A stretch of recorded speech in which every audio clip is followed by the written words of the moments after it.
dahil dami ano no, problema. Dami lagi niyang problema. Ganun talaga.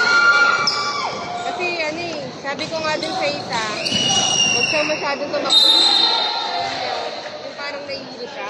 Sino? Yung isang bata. Yun namin pinaglaro. Ah,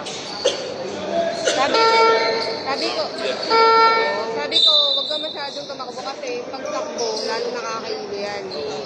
eh paano naman itong mga reference ko, hindi tumatakbo yan. Hoy! Magpabibi kayo ha, baka nahihilo kayo. May request. Pag nahihilo kayo, huwag daw kayo tatakbo. Huwag kayo tumakbo, gumapang kayo, sir. Lala, mag-iingat ka dyan. Baka sila mag-ingat sa akin, sir. Baka sila mag-iingat